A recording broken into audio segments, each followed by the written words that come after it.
All web parts, including the app parts, of course, have groups of properties that determine how they look and how they behave, and we've been playing around on the edges of those.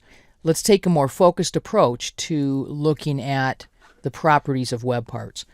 If I select a web part like this Content Editor web part, notice that I get a new tab in my ribbon for the web part. And I have the ability to click Web Part Properties, which is the same as choosing Edit the Web Part, and it will open the web part property sheet here on the right. We've recently placed this web part, so this is a good one to look at. First, we have the actual information that's going to go in that web part. Next, we have its appearance, and this includes a title, whether the web part should have a fixed height or width. Now, if we don't fix the height and or width to the web part, particularly the width, the web part will expand to take as much space as it needs. And it says adjust the height to fit zone, adjust the width to fit zone. But in truth, the zone relies on the width of the web part. So if I create a web part that's fairly wide, it will make the zone wider. I might then choose to say that a web part has less space than it's thinking it should have. And this is done in a fixed measurement from pixels to inches. There is no choice here that says a third of the screen or any other relative setting for this. You actually have to determine how many pixels you wish to use. Obviously, in environments where you are creating sites that are public-facing, you don't have any idea what people's monitor settings are. So you'll either need to make some assumptions or you'll look for solutions in other ways than setting a number of pixels or a number of inches. The Chrome state indicates whether this web part is in a minimized state normally or a normal state normally. And remember that the Chrome type, of which there are 4, is either a border only, as we've used on this particular content part, a title only, a title and a border both, no Chrome at all, which simply has text on the page, and then default, which is the default for this page. The layout commands look far more interesting than they are. For example, it looks like you should be able to switch apart from one zone to the other, from the left to the right or right to left, and in fact, you can't. But you can see what zone a part is in. And then we have lots of advanced settings. Notice that many of these start with the word allow. So the question is it okay if a user minimizes this web part so that their experience of this page does not include the library explanation, just for themselves? If you don't think so, turn it off. Are they allowed to close, hide, or change a zone on it? Is it allowed to have connections? Can a user edit this web part in a personal mode? Those are all on by default. This is the description of this web part. There's information about help, and you can also have different audiences for web parts. Targeting based on audiences is an advanced concept and beyond the scope of this particular course, but you can have different web parts for different audiences, which is pretty cool.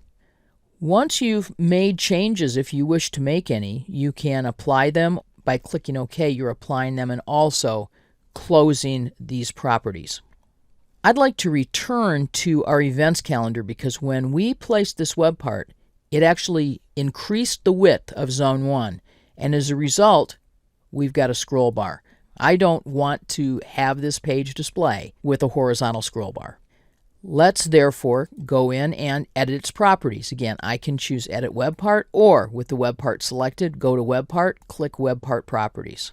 Either of them are going to get me to the same place. Remember that the properties will be displayed on the right-hand side, and I would like to edit my current view because I find that I really don't care to note if an event is an all-day event.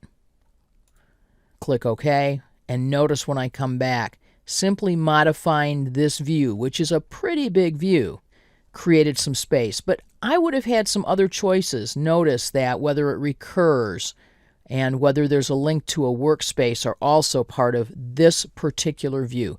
If someone wants to have access to more columns, they can always go to the calendar itself here. That will actually take them to the grid. That's super sweet. So I think it's easier to remove some of the other columns as well and just clean this up. Notice that we're going to want to go back to the page. We're still checked out. Click Edit again. And let's edit this web part. Again, the same thing happens if I select it and choose to see its properties. And I'm happy having title, location, and so on, and not including the second and third columns. Let's edit the current view. I don't care if it recurs, and I don't care if there's a workspace. Click OK. We're back. That looks better. Now, if I simply want these lists to be lists that aren't being modified here, doesn't mean that someone can't add or delete something or edit it elsewhere, but that's not primarily what they do here. Let's see how we can modify the settings of this list, specifically modify the Chrome, to make it look more like a display and less like an opportunity to edit. For our links list, when we look at its properties, we like that border around it, and I like the title, but I don't want to have a toolbar at the top, because the toolbar is what allows people to add new link or edit this list. No toolbar. See the difference? Now it's just a list of links. That's pretty slick. If we look at the current view, we have an icon. We don't really need that in a links list either, because all of these are simply URLs. There are my links. Now, can someone go in and edit this link or delete it? Sure. But that's just a better looking list. I can choose to put a box around it now if I wish. And I do that by modifying its Chrome.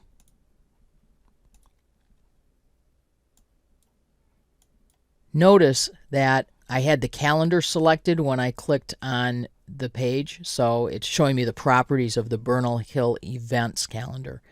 I don't want that. I want our links list. There we go. No toolbar. Chrome state. We would like to have a title and a border. Okay. Notice that that stands out on the page. It's nice looking.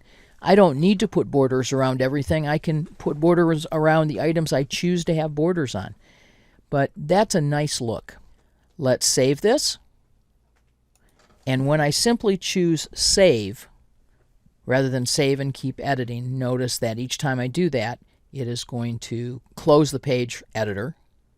I'm all done though. I'm going to check this page in, and I'm going to edit the comments for check-in that we modified web part properties for the links and events web parts.